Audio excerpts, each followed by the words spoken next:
하나님이여 나를 건지소서. 여호와여 속히 나를 도우소서. 나의 영혼을 찾는 자들이 수치와 모한을 당하게 하시며 나의 상함을 기뻐하는 자들이 뒤로 물러가 수모를 당하게 하소서. 아하 아하 하는 자들이 자기 수치로 말미암아 뒤로 물러가게 하소서. 주를 찾는 모든 자들이 주로 말미암아 기뻐하고 즐거워하게 하시며 주의 구원을 사랑하는 자들이 항상 말하기를 하나님은 위대하시다 하게 하소서. 나는 가난하고 궁핍하오니 하나님이여 속히 내게 임하소서. 주는 나의 도움이시오 나를 건지시는 이시오니 여호와여 지체하지 마소서. 아멘. 피에르 신부는 단순한 기쁨이란 자신의 책에서 이런 말을 했습니다. 그리스도교적 희망이란 우리의 기다림이 헛되지 않을 것이라는 희망이다. 그런 표현을 했습니다.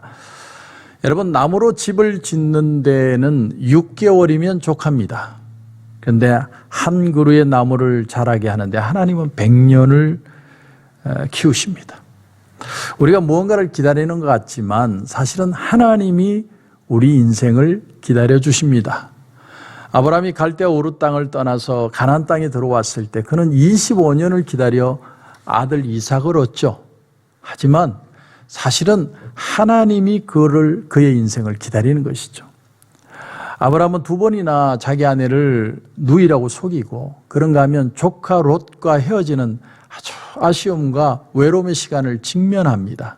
그러나 그 시간을 다 통과했을 때 믿음이 자라고 하나님의 때가 되었을 때 그는 이삭이라는 아들을 얻게 되었습니다. 한 사람이 100일 걸려서 집을 지을 수 있다고 해서 100사람이 하루 만에 집을 지을 수 있는 건 아닙니다. 우리가 뭘 하려면 반드시 기다리는 걸 배워야 됩니다. 기다림이란 적극적인 노력을 필요로 합니다. 인내라는 게 그냥 넉넉하고 그냥 세워라 내워라 웨이스트 하는 게 아니라 적극적인 노력이 필요합니다. 우리는 일반적으로 기다리면 손해본다고 생각합니다. 그러나 못 기다려서 손해보는 게 사실은 더 많습니다. 기다렸더라면, 조금만 참았더라면 내가 더 좋은 가치를 얻을 텐데 할 때가 얼마나 많습니까? 자, 오늘 우리가 보는 이 시편 70편은 다윗의 기다림 가운데 구원과 도움을 바라는 간절한 기도시입니다. 오늘 여러분 1절을 보시면 하나님이여 나를 건지소서 여호와여 속히 나를 도우소서. 시편 기자는 이렇게 고백합니다. 또 5절에 보면 나는 가난하고 궁핍하오니 하나님이여 속히 내게 임하소서. 주는 나의 도움이시오 나를 건지시는 이시오니 여호와여 지체하지 마소서. 이 말씀을 통해 다윗은 현재의 상태가 가난하고 궁핍하다 이렇게 표현합니다. 이건 물질적으로 내가 지금 아주 가난하다라는 의미를 넘어서서 하나님 때문에 내가 예수를 믿는다는 그 이유 때문에 당하는 억울한 고난, 궁핍함, 난처한 상황 그런 것을 표현하는 겁니다.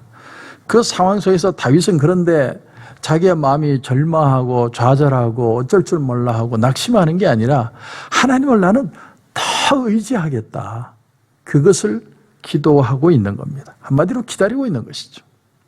그래서 5절 하반절에 다윗이 뭐라고 얘기합니까? 나의 도움이시오 하나님은 나를 건지시는 분이시다. 이렇게 표현합니다. 그러니까 하나님 외에는 나를 구원할 자가 없다라는 걸 역설하는 거죠. 내가 하나님을 왜 안 떠나느냐? 내가 정말 절망적인 것도 사실이고 힘든 것도 사실인데 하나님을 떠나보아 봐야 내 문제를 해결할 존재는 없다라는 것이죠. 그래서 나는 하나님을 더욱 의지한다. 이렇게 표현합니다.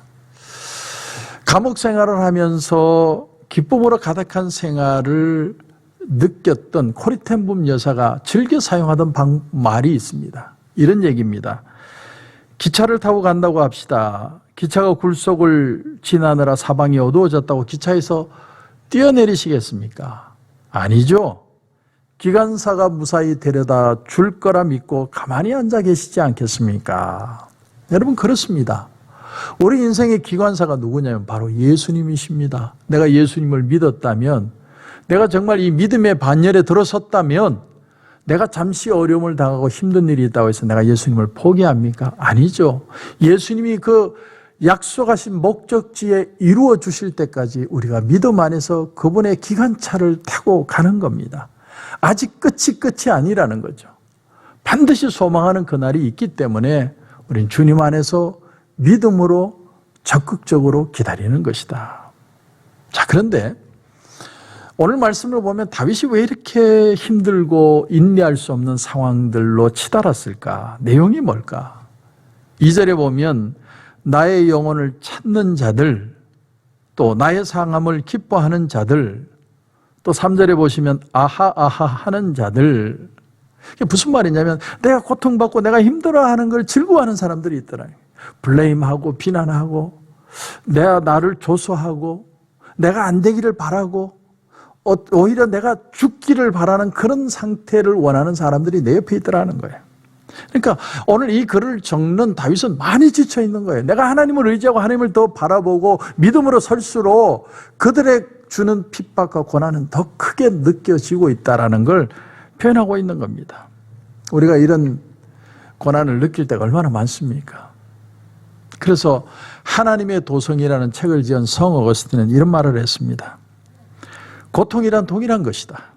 누구에게나 고통이란 있고 고통은 동일한 것이되 그 고통을 당하는 사람은 동일하지 않다. 악한 사람은 고통 속에서 하나님을 비방하고 원망하고 모독하고, 그런데 선한 사람은 고난을 통해서 하나님을 찾고 하나님을 알고 궁극에서는 하나님을 찬양하게 된다. 이렇게 표현을 합니다. 그러니까 고통은 같은데 고통에 반응한 사람은 전혀 다른 두 가지라는 거죠. 그러니까 무슨 고통을 당하느냐는 하나도 중요하지 않습니다. 물론 고통이 크면 힘든 건 사실이죠. 그러나 그 고통을 어떤 자세로 당하느냐가 더 귀하고 가치 있는 일이다라는 겁니다.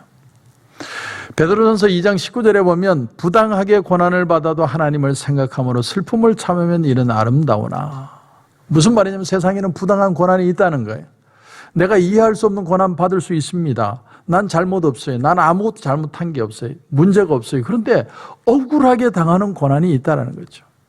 그러나 억울한 일을 당할 때 믿음의 사람들은 어떻게 생각하느냐? 여기에도 하나님의 뜻이 있을 것이다. 하나님의 지혜가 내 고난보다도 크시다. 그걸 믿고 나가는 사람이라는 거예요. 그래서 하나님의 지혜, 깨달음을 통해 이 고통을 이겨나갈 수 있는 믿음, 그것이 믿음의 사람이라는 것입니다. 누가 나를 괴롭히느냐? 생각하지 마십시오. 누가 나에게 돌을 던지냐? 보지 마십시오. 왜 이런 일이 자꾸 생기는가? 묵상하지 마십시오. 우리에게 일어나는 일들, 그러나 그 속에 하나님의 은혜를 더 크게 생각하면 감당할 수 있고 이겨낼 수 있고 더 큰 하나님의 영광을 보게 될 것이라는 겁니다. 한 예술가가 있습니다. 그는 10살 전에 고아가 됐어요. 혼자가 됐습니다. 배고픈 소년기를 지나갑니다. 가족을 부양하는 게 너무 힘겨워서 동생들을 아주 그냥 미워했습니다. 그는 결혼을 했고, 그러나 결혼한 뒤에도 불행은 계속됩니다. 자기 아내가 죽습니다. 13년 만에 결혼한 지. 재혼을 했어요. 무려 아이를 22명을 낳았습니다. 그런데 그 아이들 중에 10명은 10살 전에 다 죽었습니다. 고통이 있죠, 삶에. 그런가 하면 자식 중에 하나는 정신박약합니다. 이 예술가는 노후에도 비참했습니다. 인생 말년에 시력을 잃고요. 그런가 하면 뇌출혈로 인해서 반신불수가 되기도 했습니다. 일생을 통해서 역경을 뚫고 명작을 남깁니다. 명곡을 씁니다. 그는 작품을 적을 때마다 항상 앞에 그리스도의 이름으로, 마지막에는 작품을 끝내고 나면 하나님께 영광, 이렇게 표현했습니다. 그분이 우리가 잘 아는 요한 세바스찬 바하입니다. 바하를 모르는 사람도 없고 바하의 곡을 안 들어본 사람도 없습니다. 그러나 바하가 얼마나 모진 고통 가운데 이런 작품을 만들어냈는지는 잘 모릅니다. 그는 고난 속에서 하나님의 음성을 들은 거예요. 고난이 없는 게 아니죠. 그러나 고난 속에서 하나님의 음성을 듣는 사람, 그래서 더 진국의 작품이 나올 수 있었다라는 것입니다. 사랑하는 성도 여러분, 그렇습니다. 고난을 통해 고난의 가치를 아는 만큼 우리 신앙은 더 깊어집니다. 오늘 4절 말씀을 보니까 주를 찾는 모든 자들이 주로 말미암아 기뻐하고 즐거워하게 하시며 주의 구원을 사랑하는 자들이 항상 말하기를 하나님은 위대하시다 하게 하소서. 다윗이 그렇게 말합니다. 다윗은 이 말씀을 통해서 하나님의 구원의 역사가 성도들의 입술을 통해서 하나님은 위대하시다는 말이 나오게 만들 것이라는 겁니다. 여기서 하나님은 위대하시다는 말은 하나님께서 당신의 백성들에게 풍족한 은혜와 축복을 베푸신다는 겁니다. 이것이 다윗이 기다림의 신앙의 고백이었습니다. 사실 우리는 때로는 살다 보면 물질적으로 영적으로 다 어떤 빈곤해질 가능성이 충분히 있습니다. 그것 때문에 고통스럽고 고난스러울 수 있죠. 지칠 때가 있습니다. 그러나 하나님의 은혜는 하나님의 백성들이 그 고난이 올 때 적절히 공급되어지는 은혜를 통해서 우리가 다시 한번 일어설 수 있는, 왜냐하면 우리의 머리털까지도 세심받으신 하나님이기 때문입니다. 여러분, 기다림은 신앙이에요. 기다림이 성숙입니다. 기다림을 통해서 우리는 인격적으로 자랍니다. 노아는 120년 동안 방주를 지었다고 그랬죠. 우리의 인생 전체를 걸쳐서 우리는 하나님 앞에 기다림을 배우는 거예요. 기다림을 통해 인격이 성숙하고 가치 있고 의미 있는 존재로 바뀌어가고 있는 겁니다. 게테는 유명한 말을 했습니다. 서두르지 않는다. 그러나 또한 쉬지도 않는다. 우리가 기다린다는 거죠. 근데 기다리는 걸 그냥 기다리는 게 아니라 적극적으로 기다려가는 겁니다. 가만히 있지 않습니다. 기다리는 건 웨이스트하는 게 아닙니다. 하나님을 하나님 되심으로 우리가 믿고 바라보는 겁니다. 그 믿음을 통해 하나님이 우리에게 갚아주실 것들, 그것은 더 크고 풍성하다는 걸 알기 때문에 오늘도 믿음으로 기도하고 하나님을 기다리고, 우리가 우리 입술의 말을 조심하는 이유가 뭐냐?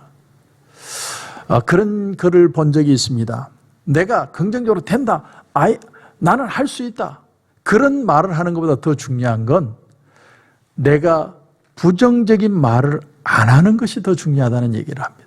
내 입술로 무언가 말을 뱉고 나면 그렇게 될 가능성이 더 많아진다는 거죠. 그래서 내가 내 입술에 오늘 하루도 내가 이런 말을 탁 뱉어버리고 싶어도 참고 그 마음을 하나님 앞에 올려드리는 훈련을 할 때 하나님 우리의 인격을 만지시고 더 성숙하게 이끌어 갈 것입니다. 그런 귀하고 축복된 하루가 되시길 주님의 이름으로 축원합니다. 기도드리겠습니다. 하나님 은혜를 감사합니다. 하나님은 오늘도 우리를 통해, 우리 인생을 통해 기다림을 배우게 하시는 줄 믿습니다. 내가 하나님을 기다리는 게 아니라 사실은 하나님이 우리 인생을 기다리고 계시다는 것, 하나님이 우리를 인격적으로 더 성숙시키고 더 귀하게 만져가고 계시다는 걸 깨닫게 하심을 감사합니다. 오늘 하루를 살면서도 이 믿음 안에서 더 성숙하고 더 풍성하고 더 축복된 하루가 되게 하여 주시옵소서. 오늘도 기도하는 가운데 하나님 큰 은혜 주실 줄 믿고 예수님의 이름으로 기도드립니다. 아멘.